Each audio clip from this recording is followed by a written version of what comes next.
Hi guys, this is Dr.Ergin. I'm an endocrinologist and a diabetes education specialist.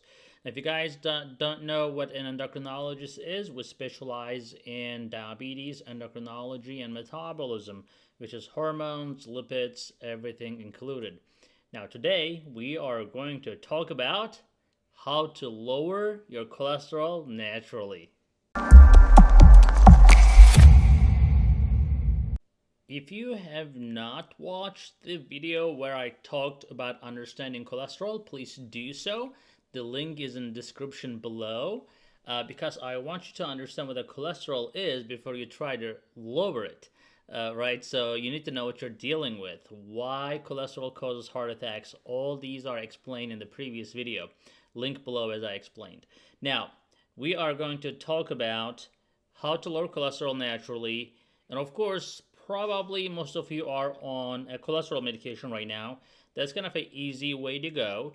But a lot of you also are not very happy that you're on cholesterol medication. Some of you are using statin drugs. Some of you are using non-statin drugs that helps with the cholesterol. I'm not sure if you all understand exactly why you're taking these drugs. That's number one. Number two, I know for a fact that you guys want to get rid of these medications if possible, and also try to find other ways, natural ways to reduce cholesterol. Now, sometimes the medications are absolutely necessary. I'm not undermining that, but if you can do what I'm gonna say right now, your chances of potentially coming off the medication is very good. And also, even if you're on medication, medication does not always 100% help, especially if you're genetically inclined to have high cholesterol. And when genetics are involved, the things you can do can only do so much, and at some point you may have to use cholesterol medications. Now, you will hear also, before I jump to what we can do about this, I'm going to point out the fact that LDL cholesterol is the most important cholesterol that you have to reduce in your blood. And if you hear people or doctors, chiropractors, whoever, trying to tell you that LDL cholesterol is not a big deal, they're lying. And here's why.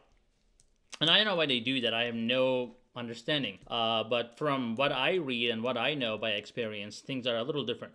I'm gonna prove you why high LDL can actually kill you, and very simple evidence. There is a disorder called familial hyperlipidemia. That means that because of your family, your LDL levels are high from the birth. These people can have LDL up to 500, but some of them are like around the 250, 300 range. And these people will have heart attacks, and they will not have any insulin resistance, they will not have any diabetes, they will not have any other problem in their life. The only problem they have is high LDL, and they will die from a heart attack if they're untreated in their 20s, 30s, and latest 40s. So these people don't even see age 50 just because they have high LDL. Now, some people, you will see that, oh, if you stop eating sugar, you're just fine. You can use whatever, we can eat whatever you want. Other than the sugar, that sugar is the only problem. That's not true. Now, I'm going to also go over, saturated fat, unsaturated fat, etc. We're going to bust some of the myths together based on the evidence we have. And let's get started then. So, of course, to reduce cholesterol, you have to do a few things. Number one is eating healthy. You gotta do that. And then what else can you do? Of course, we're gonna talk about what to eat right, what to do to eat right. But also we'll talk about exercise as well, because exercise also play a huge role. Now, smoking cessation is another one we'll talk about. And of course, losing weight. So how are these things going to play a role in your cholesterol panel? We'll go over that. Now, let's start with eating healthy. Now, eating healthy is something very subjective, right? So everybody says something different about eating healthy, but here's the truth. I'm gonna make it very simple for you. All you have to do is replace your saturated fats with monounsaturated and polyunsaturated fats. Now, by the way, I'm not saying saturated fats are harmful for you. You can still have saturated fat in your diet. That's not necessarily proven to cause heart attacks. But what is proven is replacing saturated fats with polyunsaturated and monounsaturated fats. So what are they? Now, saturated fats are found in red meat, the eggs and dairy products. And as I said, you can eat those things. That's not necessarily going to cause heart attack. So we used to say, in the past, because of the, not well designed studies and so forth, that saturated fat is the only cause for heart attacks. But then as the studies, progress and they have done better quality studies, they found that actually replacing saturated fat with polyunsaturated fat is the cause for prevention of heart attacks. So sometimes you have to kind of differentiate association from causation. Now, I'm going to explain to you how that happens as well.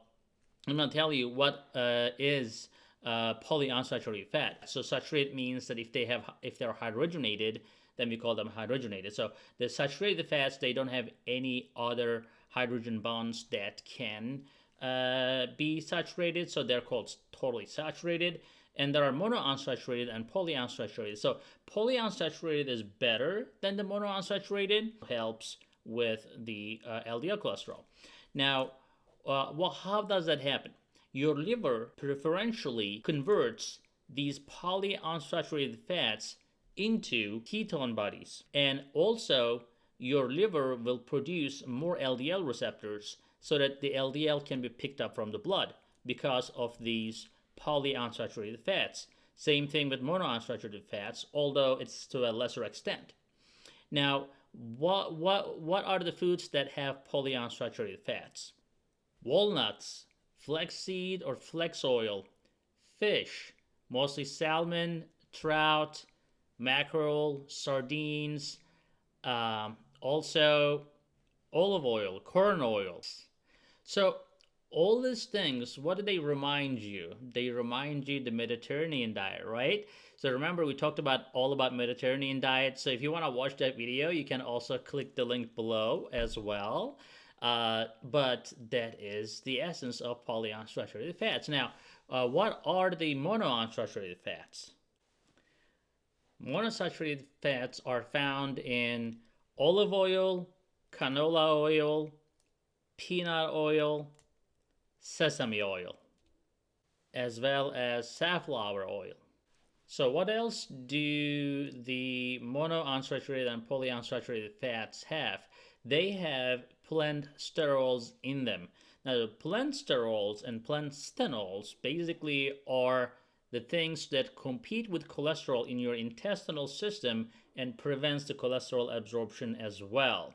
So that is another benefit of monounsaturated and polyunsaturated fats. So the bottom line is, if you can replace the saturated fats in your diet, I'm not saying quit eating saturated fats, you should still have it, but instead of eating heavily meat products, especially processed meats, you should totally avoid. If you're going to eat red meat, you should go with the lean red meat, not the fatty one. And you should avoid the butter, you should avoid the margarines, any fat that is solid at room temperature. If that fat looks solid to you at room temperature, stay away from it. That is the basic answer. Now, I'm not saying that don't eat it. You can eat it, but eat in moderation. But try to eat more of the polyunsaturated and monounsaturated fatty acids, which are what we mentioned is the olive oil, canola oil, walnuts. Pretty much most nuts actually have the polyunsaturated fats, almonds, and of course fish is a big part of it. But whatever you feel like eating, whatever you have the appetite for, you can choose from these things. But eating red meat every day is basically going to reduce the consumption of these polyunsaturated and monounsaturated fats. Okay, let's talk about trans fats. So trans fats are actually the worst thing you can have. I'm okay with you eating like red meat and even margarine, but oh my god, the trans fats are the worst thing you can have. Fats are found mostly in store-bought cookies and store-bought pastry, just because they are hydrogenated oils. Trans fats are directly related to heart attacks. Again, that's the only proven fat that we know that causes heart attacks directly. Trans fats are horrible for you. They will increase your LDL, it will increase your triglyceride levels, and will reduce your HDL levels. So as a result, you will be in big trouble. So if you want to avoid one thing in your diet, avoid trans fat. You will see those in the label as hydrogenated oils. So if they are saying that hydrogenated word anywhere, stay away from that food. Again, if you're having pastry at home and having a small portion, that's not going to be a big deal, because I don't think you'll probably use some butter. Butter is definitely better than the trans fats. So all those mighty looking cakes, pie crusts, even the frozen pizzas that you see, and the stick margarines and all that stuff is definitely horrible for you. If you're gonna eat margarine, just eat something that is made with like olive oil, canola oil, that is not hydrogenated and actually fortified with plant sterols. You can find them. Yes, they're definitely more expensive, but if you're addicted to it and if you want to have it, that's the way to go. And as I said, I left a link below for you to look at a product that I think may be good. Although I do not necessarily recommend you eating margarine at all, but if that's something that you have to have sometimes, that's probably one thing you can have other than the store-bought margarine that are like stick margarine fats. Now, another thing that actually helps your cholesterol is, just like we discussed, the plant sterols. And the plant sterols are not just only found in the monounsaturated and polyunsaturated fatty acids, but they are also found in grains, vegetables, fruits, nuts, and seeds. Now, what does that remind you? Again, Mediterranean diet, right? So if you really follow Mediterranean diet, you will save yourself a heart attack. And that has been proven.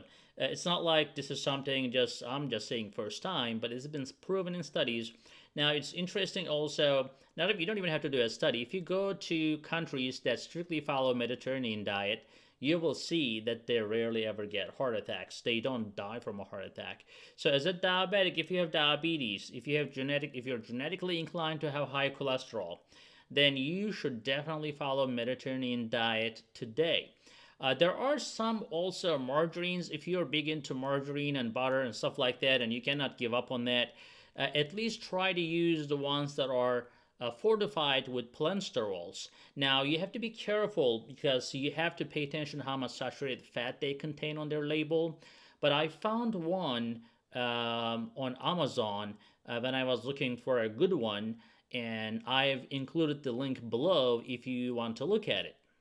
Now, the next way of reducing your cholesterol is exercise. So how does really exercise help reduce your cholesterol? Well, if you understand the cholesterol metabolism a little bit, you will be able to tell. Now, as you know, cholesterol is not the cholesterol in our body or in our blood is not just cholesterol. It's mostly actually triglycerides. So triglycerides are the main energy source for our body after glucose. So when there is not enough glucose, your body metabolizes fatty acids and triglycerides to make energy. So your muscles have a depot of triglycerides as well.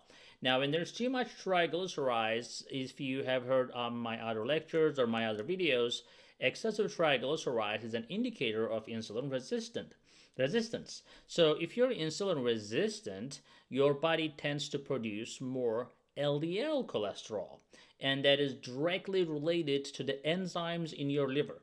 So when the doctors tell you that, hey, your liver is making too much cholesterol, as we age, it tends to happen more, but also insulin resistance is a huge factor of creating these cholesterol-rich particles, which we call them VLDL, LDL, VLDL, chylomicrons, IDL, and LDL is the product that after the triglyceride is removed. Now, the problem with the LDL, especially when you're insulin resistant, the small particle LDL becomes very sneaky and get under your blood vessels, as we explained in the other video. Especially in the presence of high triglyceride and low HDL, your LDL will definitely collect and accumulate on your arteries.